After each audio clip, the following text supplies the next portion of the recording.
എല്ലാവരും ഒരേ കൗതുകത്തോടുകൂടെയും ആവേശത്തോടുകൂടെയും കേൾക്കാനിരിക്കുന്ന നമ്മളുടെ പ്രിയപ്പെട്ട സുലാവ് സരിൻ നമ്മുടെ സമ്മേളനത്തിൽ വിശിഷ്ടാതിഥിയായി പങ്കെടുത്തു. അതുകൊണ്ട് തന്നെ ദീർഘസമയമെടുത്തുകൊണ്ടുള്ള ഒരു ഉദ്ഘാടന പ്രഭാഷണം അനുചിതമാണ്. ഇവിടെ സൂചിപ്പിച്ചതുപോലെ ഇന്ത്യൻ ഇടതുപക്ഷത്തിന്റെ സൗകുമാര്യം നിറഞ്ഞ മുഖമാണ് നമ്മുടെ പാർട്ടി CPIM. CPIM-ന്റെ 24ാമത് പാർട്ടി കോൺഗ്രസ് അഥവാ അതിന്റെ ദേശീയ സമ്മേളനം വരുന്ന മാസം ഏപ്രിൽ 2 മുതൽ 6 വരെയുള്ള തീയതികളിലായി മധുര, ഐതിഹ്യങ്ങളാൽ സമ്പന്നമാക്കപ്പെട്ട മധുര അതിനാതിഥേയമരുളുകയാണ്. അതിന് മുന്നോടിയായി രാജ്യമെമ്പാടുമുള്ള CPIM-ന്റെ വിവിധ ഘടക സമ്മേളനങ്ങൾക്ക് നമ്മുടെ നാട് സാക്ഷ്യം വഹിക്കുകയാണ്. സ്വാഭാവികമായി കമ്മ്യൂണിസ്റ്റുകാരെ സംബന്ധിച്ചിടത്തോളം അന്യാദൃശ്യമായ ഉത്സവ പ്രതീക്ഷായ കലർന്ന കാലയളവാണ് ഇത്തരം സമ്മേളനങ്ങളുടെ കാലയളവ്. ആ പ്രയോഗം ഒട്ടും ആലങ്കാരികമല്ല, അതിശയോക്തി കലർന്നതല്ല. കമ്മ്യൂണിസ്റ്റ് പാർട്ടിയുടെ സമ്മേളനം ഏതു പ്രദേശത്തെ കമ്മ്യൂണിസ്റ്റുകാരെ സംബന്ധിച്ചിടത്തോളം അക്ഷരാർത്ഥത്തിൽ ഉത്സവ പ്രതീതി ജനിപ്പിക്കുന്ന ആവേശോജ്വലമായ അനുഭവമാണ് എന്ന് അർത്ഥസംഖ്യകൾക്കിടയില്ലാത്ത വണ്ണം കരിവാരക്കൊണ്ടിന്ന് സാക്ഷ്യപ്പെടുത്തിയിരിക്കുന്നു. വലിയ മഹാസാഗരം പോലെ ഒരു ജനസഞ്ചയത്തെ ഇവിടെ എത്തിക്കാൻ നമ്മുടെ പാർട്ടിക്ക് കഴിഞ്ഞിരിക്കുന്നു. സ്വാഭാവികമായി ഈ സമ്മേളന കാലയളവ് കമ്മ്യൂണിസ്റ്റുകാർക്ക് ഉത്സവ പ്രതീതി നൽകുന്നുവെങ്കിലും കമ്മ്യൂണിസ്റ്റ് വിരുദ്ധർക്ക് തങ്ങളുടെ കമ്മ്യൂണിസ്റ്റ് വിരുദ്ധത ഉഗ്രരൂപത്തിൽ പ്രകടിപ്പിക്കാനുള്ള കാലമാണ്. അവർ അതിനുവേണ്ടിയുള്ള ഏത് മുന്നുപാധിയും സ്വീകരിക്കുന്നു. ഇവിടെ ആമുഖമായി സൂചിപ്പിച്ചു മാധ്യമങ്ങളെ സംബന്ധിച്ച് ഞാൻ സൂക്ഷ്മതയുള്ള വിശദാംശങ്ങളിലേക്ക് കടന്നു പോകുകയില്ല.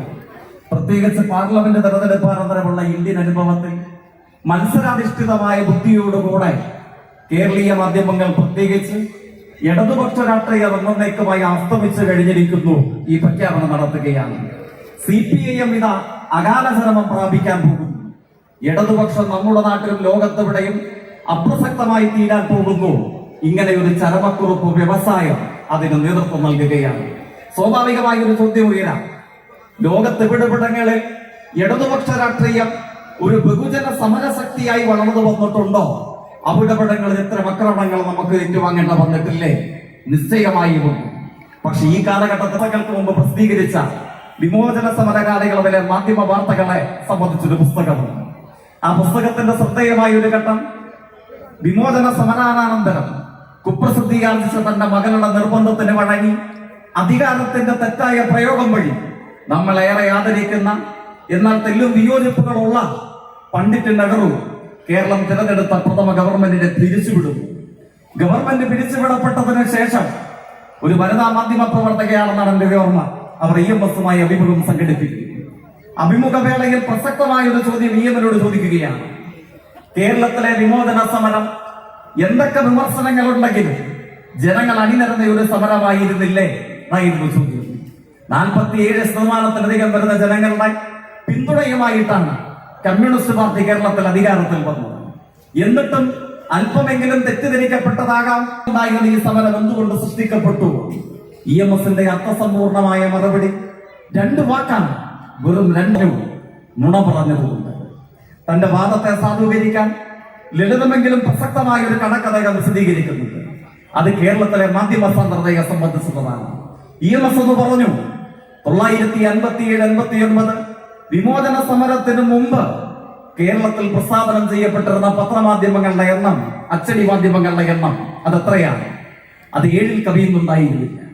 എന്നാൽ വിമോചന സമരാനന്തരം കേരളം ഇന്നയോളം ദർശിച്ച ഏറ്റവും പ്രതിലോമകരമായ ഒരു സമരാഭാസത്തെ തുടർന്ന് കേരളത്തിൽ പ്രചുര പ്രചാരം സിദ്ധിച്ച പത്രമാധ്യമങ്ങളുടെ എണ്ണം എത്രയാണ്?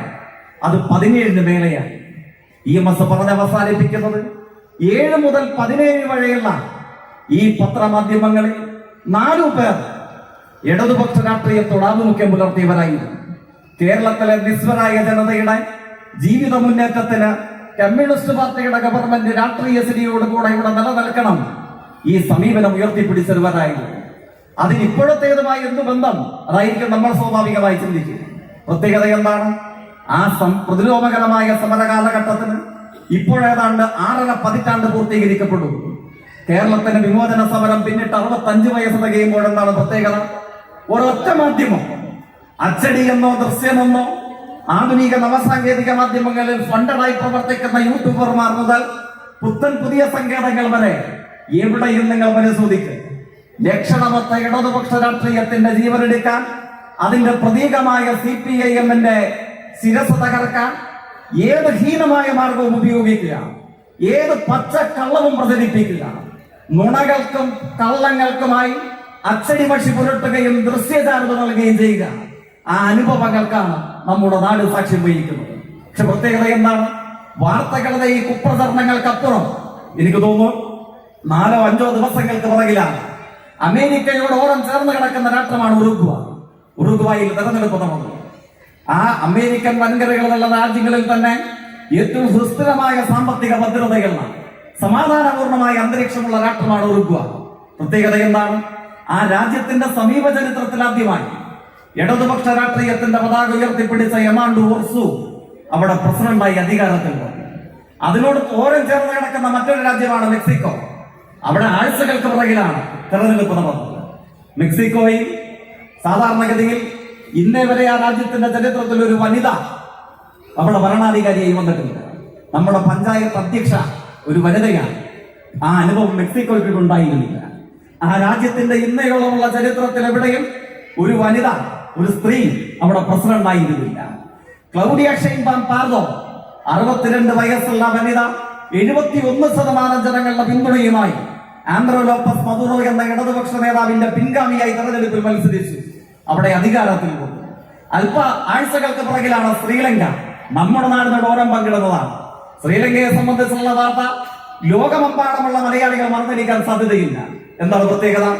അവിടെ വലിയ സാമ്പത്തിക പ്രതിസന്ധി ഉണ്ടായ സാമ്പത്തിക പ്രതിസന്ധിയിൽ ദുസ്സഹമായ ജീവിതത്തിന് മുമ്പിൽ ജനങ്ങൾ സമരം ചെയ്യാൻ നിർബന്ധിതരായി. എല്ലാ വിഭാഗം ജനങ്ങൾക്കും സമരത്തിന് പുറപ്പെടേണ്ടതായി വന്നു. അവിടുത്തെ കമ്മ്യൂണിസ്റ്റ് പാർട്ടി ജനമുക്തി പെരുമന എന്ന JVP-യുടെ നേതൃത്വത്തിൽ അവിടെ ഒരു മുന്നണി രൂപീകരിച്ചാണ് സമരങ്ങൾക്ക് നേതൃത്വമായി. ഇവിടെ CPIM-നെ പലരും പരിഹസിക്കാറുള്ളത്, നിങ്ങൾ തോറ്റുപോയില്ലേ, നിങ്ങൾ പരാജയപ്പെട്ടില്ലേ, പാർലമെന്ററി രംഗത്ത് നിങ്ങളുടെ സ്വാധീനം സൃഷ്ടിച്ചില്ലേ, ഇങ്ങനെയൊക്കെ പറഞ്ഞിട്ടാണ്. പ്രത്യേകത എന്താണ്? വെറും 3 പേർ മാത്രമാണ് മാർക്സിസം ലെനിനിസം ഉണ്ടായിരുന്ന ശ്രീലങ്കയിലെ കമ്മ്യൂണിസ്റ്റ് പാർട്ടി ജനങ്ങളുടെ ദുസ്സഹമായ ജീവിത സാഹചര്യങ്ങൾക്ക് മുമ്പിൽ സമുചിതമായ സമരം കെട്ടിപ്പടുത്തു. അവിടുത്തെ പ്രസിഡന്റ് അനിലകുമാര ദിസനായകി കമ്മ്യൂണിസ്റ്റ് പാർട്ടിയുടെ നേതാവാണ്. അദ്ദേഹം അവിടെ അധികാരത്തിൽ വന്നു. അല്പ ദിവസങ്ങൾക്ക് പുറകിലായിരുന്നു പ്രസിഡന്റ് തെരഞ്ഞെടുപ്പ് നടന്നത്.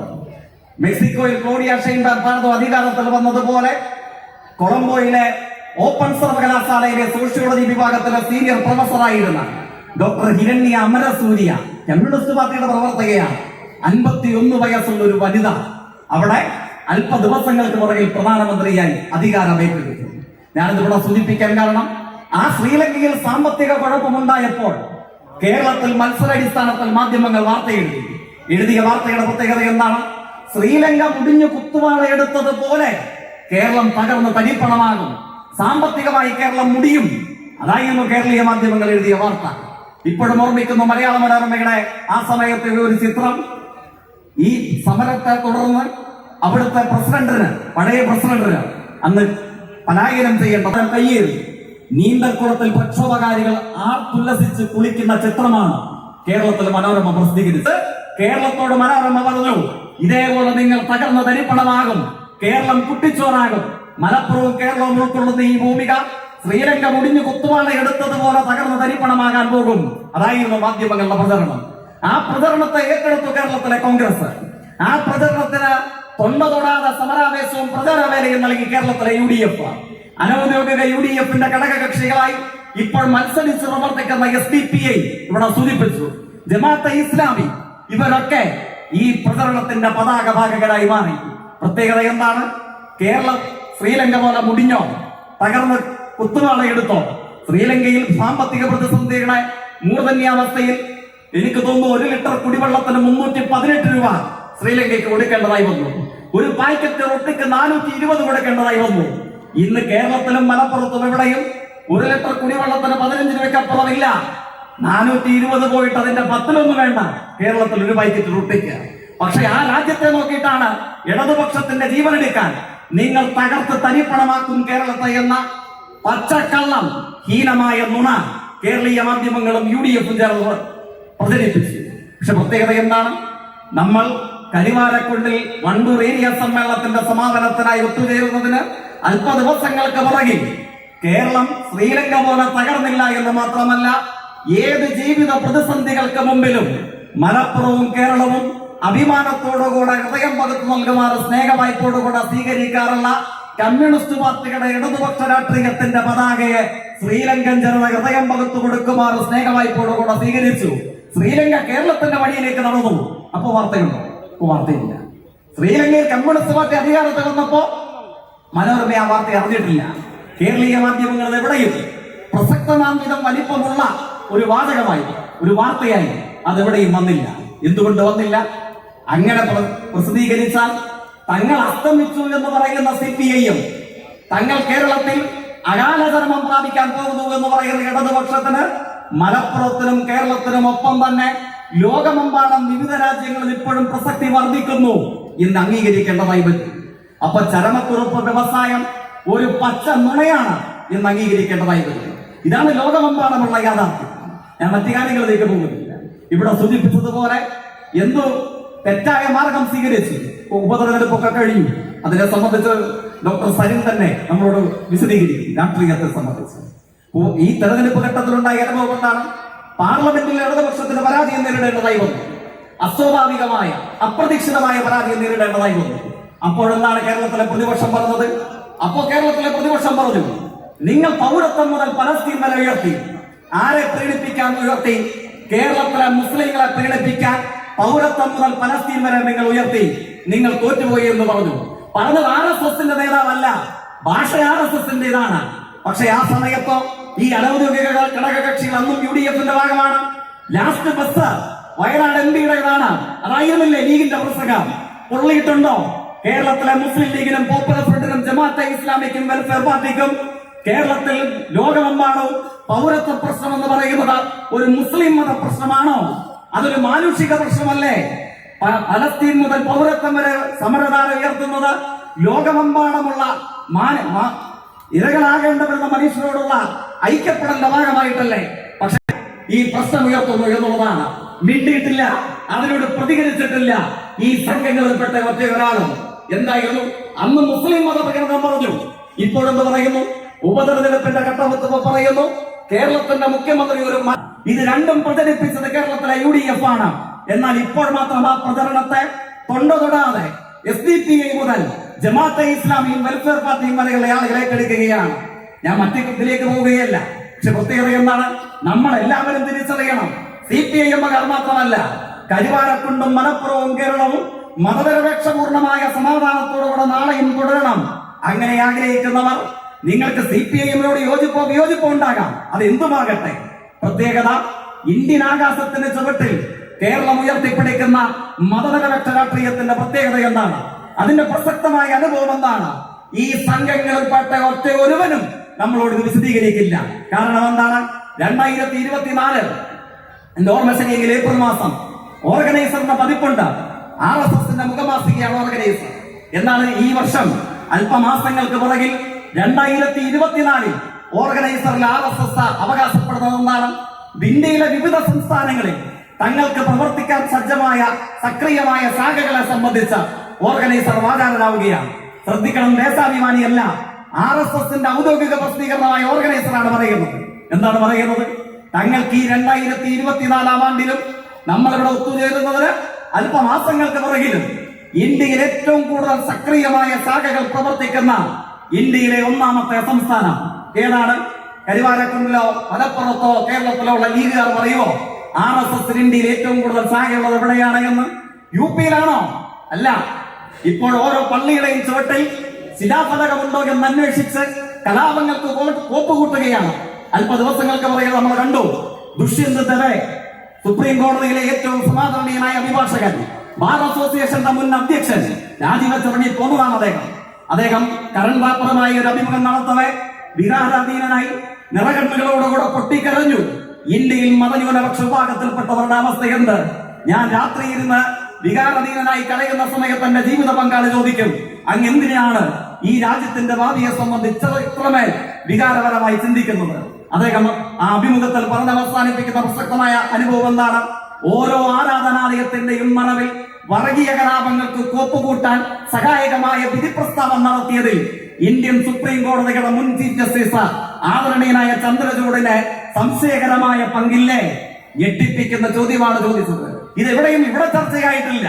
ഹത്രസിന്റെ അനുഭവം പറയുന്നു, മധുരയിൽ ഗ്യാൻവാമിയുടെ അനുഭവം പറയുന്നു, രാജ്യത്തിന്റെ അഭിമാനമായ രാജസ്ഥാനിലെ അജ്മീർ ദർഗയെ കുറിച്ച് പറയുന്നു, ഉത്തർപ്രദേശിലെ സുപ്രസിദ്ധനായ സൂഫി വര്യന്റെ നാമധേയമുള്ള ഫത്തേപൂർ സിക്രിയിലെ പള്ളിക്കടിയിൽ ശിലയുണ്ടോ എന്ന് പരിശോധിക്കാൻ ഈ സംഘം ഇറക്കി പുറപ്പെടുന്നു. എന്തുകൊണ്ട് അത്തരം ഒരു പരിശോധന മലപ്പുറത്തും കരുവാരക്കുണ്ടും കേരളത്തിലും നടക്കുന്നില്ല? ലീഗ് പരിശോധിച്ചിട്ടുണ്ടോ? ജമാഅത്തെ ഇസ്ലാമി പറഞ്ഞിട്ടുണ്ടോ? വെൽഫെയർ പാർട്ടി ഇത് വിശദീകരിച്ചിട്ടുണ്ടോ? എന്താണ് 2024 ഏപ്രിൽ മാസം ഓർഗനൈസർ പറയുന്നത്? തങ്ങൾക്ക് ഏറ്റവും കൂടുതൽ ശാഖ പ്രവർത്തിക്കുന്നത് 5468 ശാഖ. അത് UP-യിലും ഗുജറാത്തിലുമല്ല, നാഗപ്പൂർ എന്ന ദേശീയ കാര്യാലയം ഉൾക്കൊള്ളുന്ന മഹാരാഷ്ട്രയിലല്ല. അത് എവിടെയാണ്? അത് നമ്മുടെ നാട്ടിലാണ്. RSSന് 5468 ശാഖ, പ്രതിദിനം സക്രിയമായി പ്രവർത്തിക്കുന്ന ഇന്ത്യയിൽ സംഘപരിവാർ സ്വാധീനത്തിന്റെ ഒന്നാമത്തെ സജീവ കേന്ദ്രം എന്നവർ അവകാശപ്പെടുന്ന മണ്ണ് നമ്മുടെ കേരളമാണ്. നമ്മുടെ കേരളം. എന്നിട്ടും ഈ കേരളത്തിൽ എന്തുകൊണ്ട് ഒരു ഗ്യാൻവാമി ഉണ്ടാകുന്നില്ല? ഈ കേരളത്തിൽ എന്തുകൊണ്ട് ഒരു മധുര ഉണ്ടാകുന്നില്ല? ഈ കേരളത്തിൽ എന്തുകൊണ്ട് ഒരു രാജസ്ഥാനിലെ അജ്മീർ ദർഗ ഉണ്ടാകുന്നില്ല? നമ്മുടെ നാട്ടിൽ എന്തുകൊണ്ട് ഫത്തേപൂർ സിക്രിയിലെ പള്ളി പരിശോധിക്കണമെന്ന്, സൂഫി വര്യന്റെ കബറിടം കുഴിമാന്തി എടുക്കണമെന്ന് RSS ആവശ്യപ്പെടാൻ എന്തേ കേരളത്തിൽ തയ്യാറാകുന്നില്ല? എത്രയെത്ര ഇന്ത്യൻ അനുഭവങ്ങളുണ്ട്. ഞാൻ സൂക്ഷ്മതയുള്ള കാര്യങ്ങളിലേക്ക് പോകുകയല്ല. എത്രയെത്ര ഇന്ത്യൻ അനുഭവങ്ങൾ. ഇന്ത്യൻ നാടുകളിൽ വർഗീയ കലാപം വിഷം വിധിച്ച് ആയിരക്കണക്കിന് വരുന്ന നിരപരാധികൾ അവരുടെ ഹൃദയരക്തം ഒഴുകിപ്പറന്ന എത്രയെത്ര നഗരങ്ങളുടെ പേരുകൾ നമുക്ക് ഓർക്കാൻ കഴിയും. ഗോത്ര, ഗുജറാത്ത്, ഒറീസ, കാന്തമാൽ, മുസാഫർപൂർ, മുംബൈ, കോയമ്പത്തൂർ, നീണ്ട പട്ടികയാണ്. ഈ പട്ടികയിൽ എന്തുകൊണ്ട് കരുവാരക്കുണ്ടില്ല? ഈ പട്ടികയിൽ എന്തുകൊണ്ട് മലപ്പുറമില്ല? ഈ പട്ടികയിൽ എന്തുകൊണ്ട് വർഗീയ കലാപങ്ങളിൽ ആയിരങ്ങൾക്ക് ജീവൻ നഷ്ടപ്പെടേണ്ട, വിഭജിതമാക്കപ്പെടേണ്ട വന്ന ഇന്ത്യൻ നഗരങ്ങളിൽ എന്തുകൊണ്ട് കേരളത്തിന്റെ ഒരു ഗ്രാമനഗരാന്തരത്തിന്റെയും പേരില്ല? നല്ലവണ്ണം ആലോചിക്കണം. കരുവാരക്കുണ്ടിന്റെയും മലപ്പുറത്തിന്റെയും കേരളത്തിന്റെയും മതനിരപേക്ഷത കമ്മ്യൂണിസ്റ്റ് പാർട്ടിയുടെ മാത്രം ആശങ്കയായാൽ മതിയോ? നാളെയും നമ്മുടെ നാട് സമാധാനപൂർണമായി ജീവിക്കണ്ടേ? അല്പ ദിവസങ്ങൾക്ക് പുറകിൽ മണിപ്പൂരിൽ കണ്ട കാഴ്ച എന്താണ്? 2 പെൺകുട്ടികൾ 17 വയസ്സുള്ള കൗമാരക്കാർ പരിപൂർണ നഗ്നരാക്കി ഒരു തെമ്മാടിക്കൂട്ടം തെരുവിലൂടെ വലിച്ചടച്ചുകൊണ്ട് പോകുകയാണ്. ചോദിച്ചപ്പോൾ മുഖ്യമന്ത്രി പറയുന്നു, ഇതേപോലെയുള്ള 100 കണക്കിന് വരുന്ന കാഴ്ചകളുണ്ട്, ഇതിൽ വലിയ അത്ഭുതമില്ല എന്ന് പറയുന്നു. എന്തുകൊണ്ട് അത്തരമൊരു അനുഭവം മണിപ്പൂരിലുണ്ടായത് എന്തുകൊണ്ട് മലപ്പുറത്തുണ്ടാകുന്നില്ല? എന്റെയും നിങ്ങളുടെയും കുഞ്ഞുങ്ങൾക്ക് നാളെയും ഇതേപോലെ തന്നെ സമാധാനത്തോടെ ജീവിക്കണ്ടേ? ഈ തീവ്രവാദികളുടെ പിന്തുണ ഒരു പാർലമെന്റ് തെരഞ്ഞെടുപ്പിലോ ഒരു ഉപതെരഞ്ഞെടുപ്പിലോ സ്വീകരിച്ച് അവരെ കയറ്റിയിരുത്തിയാൽ 10 വോട്ട് ലഭിക്കണമെങ്കിൽ നാളെ കേരളം ഇന്ത്യ പോലെ ആയിത്തീരില്ലേ? ഈ നഗരങ്ങളുടെ പട്ടികയിൽ കേരളം ഉണ്ടാകില്ലേ? എന്തുകൊണ്ട് കേരളം ഇന്ത്യൻ അനുഭവങ്ങളിൽ നിന്ന് വ്യത്യസ്തമായി നിൽക്കുന്നു? നമ്മൾ തിരിച്ചറിയണം. അന്തസ്സുള്ള ലീഗുകാർ തിരിച്ചറിയണം. മതതീവ്രവാദിയല്ലാത്ത കേരളത്തിലെയും മലപ്പുറത്തെയും കരുവാരക്കുണ്ടിലെയും ഏത് സാധാരണക്കാരനായ മനുഷ്യനും തിരിച്ചറിയണം. എന്തുകൊണ്ട് കേരളം ഇതിൽ നിന്ന് വ്യത്യസ്തമായി നിൽക്കുന്നു? RSSന്റെ നേതാവ് ഗോൾവൽക്കറുടെ ചിത്രം കാണുമ്പോൾ ആരാണ് ഗോൾവൽക്കർ? മുസ്ലിങ്ങളെയും മാർക്സിസ്റ്റുകാരെയും ക്രിസ്ത്യാനികളെയും കൊന്നുകളഞ്ഞിട്ട് വേണം ഇന്ത്യ മതരാഷ്ട്രം രൂപീകരിക്കാനെന്ന പുസ്തകം എഴുതി വെച്ച ഗോൾവൽക്കറുടെ ജന്മവാർഷികം ആഘോഷിക്കാൻ അയാളുടെ ചിത്രത്തിന് മുമ്പിൽ ഉടുത്തിരിക്കുന്ന മുണ്ടെടുത്തിന്റെ മടിത്തുമ്പെടുത്ത് താഴേക്കിട്ട് മുത്തിലെറിഞ്ഞ നിലവിളക്ക് കൊളുത്തുന്ന പ്രതിപക്ഷ നേതാവ് VD സതീശനുള്ളത് കൊണ്ടാണോ മലപ്പുറത്തും കേരളത്തിലും വർഗീയ കലാപം ഉണ്ടാകാത്തത്?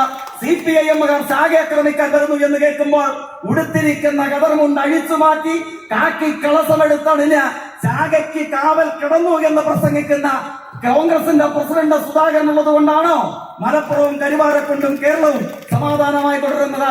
നമ്മൾ 20-ൽ 19-ലും തോറ്റ് പോകേണ്ട വന്നവരാണ്. പക്ഷെ പ്രത്യേകത എന്താണ്?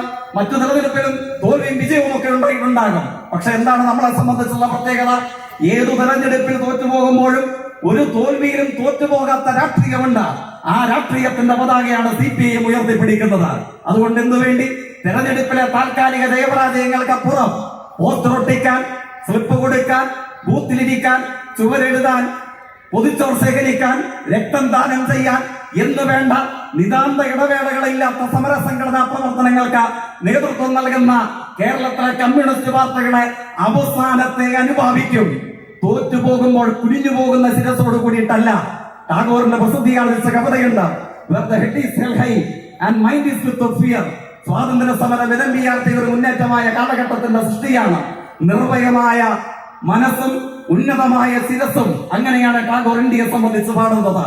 അതുകൊണ്ട് തോറ്റുപോകുമ്പോൾ അപമാനത്തോടെ കുനിഞ്ഞു പോകുന്ന ശിരസോട് കൂടിയിട്ടല്ല, മറിച്ച് ഒരു തോൽവിയിലും തോറ്റുപോകാത്ത രാഷ്ട്രീയത്തിന്റെ അഭിമാനകരമായ കരുത്തോടുകൂടെ നമ്മുടെ നാട്ടിലെ കമ്മ്യൂണിസ്റ്റ് പാർട്ടിയുടെ അവസാനത്തെ പ്രവർത്തകനും ലോകത്തോട് വിളിച്ചു പറയാൻ കഴിയും, ലോകത്തിലെ ഏറ്റവും വലിയ വംശീയതയായ ഇന്ത്യൻ സംഘപരിവാരത്തിന് ഏറ്റവും കൂടുതൽ കരുത്ത് കേരളത്തിൽ ഉണ്ടായിട്ടും എന്തുകൊണ്ട് ഞങ്ങളുടെ നാടിന്റെ മതനിരപേക്ഷതയെ ഒന്ന് പോറലേൽപ്പിക്കാൻ കഴിയുന്നില്ല എന്ന് ചോദിച്ചാൽ അത് തിരുവനന്തപുരം മുതൽ കാസർഗോഡ് വരെ 38,468 കേന്ദ്രങ്ങൾ ഉയർന്നു പാറിപ്പറക്കുന്ന രക്തനക്ഷത്ര ശോഭയുള്ള ഈ ചെമ്പതാക കേരളത്തിന് കാവൽ നിൽക്കുന്നു. അതുകൊണ്ട് മാത്രമാണ് ഈ അനുഭവത്തെ തിരിച്ചറിയണം. എന്തുകൊണ്ട് ഇന്ത്യയിൽ ഇപ്പോൾ നമ്മൾ കേൾക്കുന്ന മണിക്കൂറുകളിൽ ഉണ്ടാകുന്ന പ്രശ്നങ്ങൾ കരിവാരക്കുണ്ടിൽ ഉണ്ടാകുന്നില്ല, മലപ്പുറത്തും കേരളത്തിലും ഉണ്ടാകുന്നില്ല? അപ്പൊ പറയുന്നു ഈ പ്രശ്നങ്ങളിലൊക്കെ സമരമുയർത്തുന്ന നമ്മുടെ പാർട്ടി CPIM പ്രീണിപ്പിക്കാൻ പോവുകയാണ്. പറയുന്നത് RSSന്റെ നേതാവാണെങ്കിൽ നമുക്ക് കുഴപ്പമില്ല. പറയുന്നത് ആരാണ്? SDPIയും ജമാഅത്തെ ഇസ്ലാമിയെയും ഒക്കെ തിരുത്തി പൗരത്വം മുതൽ പലസ്തീൻ വരെ മുസ്ലിം പ്രീണനമാണ് എന്ന് പറയുന്നത് കേരളത്തിലെ കോൺഗ്രസ് നേതാവാണ്. അങ്ങനെ ഒരു പ്രീണനമുണ്ടോ? ലോകത്തെ ഏത് ഗ്രാമനഗരാന്തരങ്ങളിൽ മനുഷ്യൻ അടിയേറ്റ് വീഴുമ്പോഴും നിങ്ങളോടൊപ്പം ഞങ്ങളുമുണ്ട് എന്ന് നൊന്നു തല്ലി വിളിച്ചു പറയുന്നത് നിലത്തു വീഴുന്ന മനുഷ്യന്റെ മതം നോക്കിയിട്ടല്ല. ആദരണീയനായ MV കൃഷ്ണവാര്യർ കോഴിക്കോട് കൊയിലാണ്ടിയിൽ കീഴരിയൂർ ബോംബ് കേസിലെ പ്രതിയായി. അദ്ദേഹം ക്വിറ്റ് ഇന്ത്യ സമരത്തിന്റെ ഭാഗമായി. മീഡിയ വൺ ചാനലിലെ പുതു അവതാര സംഘമൊന്നും ആ ചരിത്രമറിയാത്തത് നമ്മുടെ ഭാഗ്യം. ഭഗത് സിംഗിനെ തീവ്രവാദിയാക്കാൻ മടിയില്ലാത്തവന്മാരാണ്. അപ്പോ ക്വിറ്റ് ഇന്ത്യ സമരത്തിന്റെ ഭാഗമായി കേസിൽ പ്രതിയാകേണ്ട വന്ന MV കുമാർ എന്ത് ചെയ്തേനെ? അത് അദ്ദേഹത്തിന്റെ ഭാഗ്യം. ഇരിക്കട്ടെ. MVയുടെ ആഫ്രിക്ക എന്ന് പറയുന്ന കവിതയുടെ പ്രത്യേകത എന്താണ്? അങ്ങനെ ആഫ്രിക്കൻ അടിമയുടെ പുറത്ത് ചാട്ടവാറടിയേക്കുമ്പോഴും ഇവിടെ എന്റെ പുറം പൊളിയുന്നു. അങ്ങനെയാണ് MV കവിത എഴുതുന്നത്. അദ്ദേഹം കമ്മ്യൂണിസ്റ്റ് പാർട്ടി മെമ്പർ ആയിരുന്നില്ല. അടിയേറ്റ് വീഴേണ്ട വരുന്ന മനുഷ്യൻ ഗസയിലാണെങ്കിലും പലസ്തീനിലാണെങ്കിലും മണിപ്പൂരിലാണെങ്കിലും മലപ്പുറത്താണെങ്കിലും ലോകത്തിന്റെ ഏതു ഗ്രാമനഗരാന്തരങ്ങളിലാണെങ്കിലും നൊന്നു തല്ലുമാറ് ഹൃദയവേദനയോടുകൂടെ നമ്മളും വിളിച്ചു പറയും, നിങ്ങൾ ഒറ്റയ്ക്കല്ല, ഞങ്ങൾ നിങ്ങളോടൊപ്പമുണ്ട്. ആഫ്രിക്ക എന്നീ കണ്ടിട്ട് കൂടെ ഉണ്ടാകില്ല. ഇരുൾ വീണ ഭൂഖണ്ഡങ്ങളിൽ ഒരു അടിമയുടെ പുറത്ത് ചാട്ടവാറടിയേക്കുമ്പോൾ നമ്മൾ ജീവിതത്തിൽ കാണാനോ പരിചയപ്പെടാനോ സാധ്യതയില്ലാത്ത ഒരു മനുഷ്യന്റെ നേർക്ക് അടിയേറ്റ് വീഴുമ്പോൾ ഇവിടെ എന്റെ പുറം പൊളിയുന്നു. അങ്ങനെയാണ് അദ്ദേഹം പാടുന്നത്. ആ അനുഭവമാണ് CPIMന്റെ രാഷ്ട്രീയം. ആ അനുഭവം ഉയർത്തിപ്പിടിച്ച് നൊന്നു തല്ലി സമരം ഇറങ്ങുമ്പോൾ പറയുകയാണ്. ഇപ്പോ 2 ദിവസങ്ങൾക്ക് പറയാൻ DYFI കേരളത്തിലെ എല്ലാ ജില്ലാ കേന്ദ്രങ്ങളിലും സമരം ഇറങ്ങി. എന്തായിരുന്നു സമരത്തിന്റെ മുദ്രാവാക്യം? ബംഗ്ലാദേശിലെ ന്യൂനപക്ഷ ഹത്യക്കെതിരെ. ആരാണ് ന്യൂനപക്ഷ ഹത്യ നടത്തുന്നത്? ജമാഅത്തെ ഇസ്ലാമിയുടെ ഉൽപ്പന്നക്കാരാണ്. അവിടുത്തെ ന്യൂനപക്ഷമാരാണ് ബംഗ്ലാദേശിലെ ഹിന്ദുക്കളാണ്. ബംഗ്ലാദേശിന് വേണ്ടി കേരളത്തിൽ DYFI സമരം ഇറങ്ങിയത് ഹിന്ദുമത വിശ്വാസികളെ പീഡിപ്പിക്കാൻ വേണ്ടിയിട്ടാണോ? ഗസയ്ക്ക് വേണ്ടി സമരം ഇറങ്ങുന്നത് ഇസ്ലാം മതവിശ്വാസികളെ പീഡിപ്പിക്കാൻ വേണ്ടിയിട്ടാണോ? മണിപ്പൂരിന് വേണ്ടി മുമ്പുതല്ലി മുദ്രാവാക്യം വിളിക്കുന്നത് ക്രിസ്തുമത വിശ്വാസികളെ പീഡിപ്പിക്കാനാണോ? ഈ അപകടകരമായ രാഷ്ട്രീയത്തെ നമ്മൾ തിരിച്ചറിയണം. മതമല്ല പ്രശ്നം. അടിയേറ്റ് വീഴുന്ന മനുഷ്യന്റെ ഹൃദയവേദന പങ്കിടാൻ ആരുണ്ട് എന്നുള്ളതാണ് ചോദ്യം. ആ ചോദ്യത്തിന് മുമ്പിൽ മരണാവസാനം വരെ ഏതു തെരഞ്ഞെടുപ്പിന്റെ ജയപരാജയങ്ങൾക്കപ്പുറവും കേരളത്തിലെ CPIM വിളിച്ചു പറയും, അടിയേറ്റ് വീഴുന്ന മനുഷ്യൻ ധാക്കയിലാവട്ടെ, ഗസയിലാവട്ടെ, ബംഗ്ലാദേശിലാവട്ടെ, മണിപ്പൂരിലാകട്ടെ, നിങ്ങൾ ഒറ്റയ്ക്കല്ല, ഞങ്ങളും നിങ്ങളോടൊപ്പമുണ്ട് എന്ന് വിളിച്ചു പറയും. അത് മനുഷ്യത്വപൂർണമായ രാഷ്ട്രീയമാണ്. അതിനെ തീവ്രവാദവുമായി ബന്ധിപ്പിക്കാൻ പാടില്ല. ഈ പ്രചരണമാണ് കേരളത്തിൽ സാക്ഷ്യം വഹിച്ചുകൊണ്ടിരിക്കുന്നത്. എന്നിട്ടോ ഈ വിവാദ വ്യവസായത്തിന്റെ കുത്തൊഴുക്ക് വിടുന്നത് എന്തിനു വേണ്ടിയിട്ടാണ്? ഇവിടെ ആമുഖമായി സൂചിപ്പിച്ചു, അസാധ്യമെന്നും അസംഭവ്യമെന്നും കേരളത്തിൽ വിവിധ വിഭാഗം മാധ്യമ പ്രവർത്തകരും രാഷ്ട്രീയ നേതാക്കന്മാരും. ഞാൻ ഇങ്ങോട്ടേക്ക് വരുന്ന വഴി കേരളത്തിലെ മുൻ മുഖ്യമന്ത്രിയുടെ ഒരു ഹ്രസ്വ ദൃശ്യം കാണാൻ ഇടവന്നു. 15 സെക്കൻഡ് ദൈർഘ്യമില്ല. അദ്ദേഹം പറയുന്നു, ആലപ്പുഴ മുതൽ ഏതാണ്ട് തിരുവനന്തപുരം വരെ ദേശീയപാതയ്ക്ക് സ്ഥലം ഏറ്റെടുക്കണമെങ്കിൽ 15 വർഷം തികയാതെ വരും. ചുരുങ്ങിയത് 15 വർഷം തികയാതെ വരും. അതാണ് അദ്ദേഹത്തിന്റെ പ്രതികരണം. ആ സമയത്താണ് ദേശീയപാത അതോറിറ്റി കേരളം വിട്ടുപോയത്. ഇത് വികസനങ്ങളുടെ മരിപ്പുറമ്പാകും. ആർജവുമില്ലാത്ത രാഷ്ട്രീയ നേതൃത്വമാണ് കേരളത്തിന്റെ ശാപം. പറഞ്ഞത് നമ്മളാരുമല്ല, പറഞ്ഞത് നാഷണൽ ഹൈവേ അതോറിറ്റി ഓഫ് ഇന്ത്യയുടെ ഉദ്യോഗസ്ഥരാണ്. പ്രത്യേകത എന്താണ്? ഈ മലപ്പുറം ജില്ല നിങ്ങൾ എല്ലാവരും ഓർമ്മിക്കുന്നുണ്ടാകുമല്ലോ, കേരളത്തിലെ ഏറ്റവും സാന്ദ്രതയുള്ള ജില്ലയായിരുന്നു. ദേശീയപാതയുടെ സ്ഥലമേറ്റെടുപ്പിനെതിരെ ഏറ്റവും രൂക്ഷമായ സമരങ്ങൾ നടന്ന ജില്ലയായിരുന്നു. തെറ്റായ തീവ്രവാദ ശക്തികളുടെ സമരത്തെ വഴിതെറ്റിച്ചു വിടാനും ശ്രമിച്ചത് കേരളം കണ്ടതാണ്. പ്രത്യേകത എന്താണ്? കേരളത്തിന്റെ ചരിത്രത്തിൽ നിങ്ങൾക്ക് അഭിമാനത്തോടുകൂടെ പറയാം, ദേശീയപാത 6 മണിക്കൂർ കൊണ്ട് കാസർഗോഡ് നിന്ന് ആരംഭിച്ച് തിരുവനന്തപുരത്തെത്താൻ കഴിയുന്ന ദേശീയപാത 2026 യാഥാർത്ഥ്യമാകുമ്പോൾ കേരളത്തിൽ ഏറ്റവും ജനസാന്ദ്രതയുള്ള മലപ്പുറം ജില്ലയാണ് 100% ഭൂമി ഏറ്റെടുക്കൽ പൂർത്തീകരിച്ച കേരളത്തിലെ ഗവൺമെന്റിന് കൈമാറിയത്. ഒരാളുടെയും കണ്ണീർ വീണില്ല, ഒരാളും നിരാശനായി സ്വന്തം മണ്ണ് വിട്ടു പോകേണ്ടതായിട്ട് വന്നിട്ടില്ല. ആ ദേശീയപാത കേരളത്തിൽ യാഥാർത്ഥ്യമായിക്കൊണ്ടിരിക്കുന്നു. തിരുവനന്തപുരത്ത് നിന്ന് പൂവാറിൽ നിന്ന് ബോട്ടിൽ കയറിയാൽ കാസർഗോഡ് ബേക്കലിൽ ബോട്ടിറങ്ങാൻ കഴിയുന്ന ദേശീയ ജലപാത നമുക്ക് വിസ്മയമായിരിക്കും. 54% പണി പൂർത്തീകരിക്കുന്നു. ദേശീയപാതയുടെ ഇരട്ടി വലിപ്പമുള്ള ഏതാണ്ട് 1700 കിലോമീറ്റർ ദൈർഘ്യമുള്ള മലയോര ഹൈവേ 56% പണി പൂർത്തീകരിക്കുന്നു.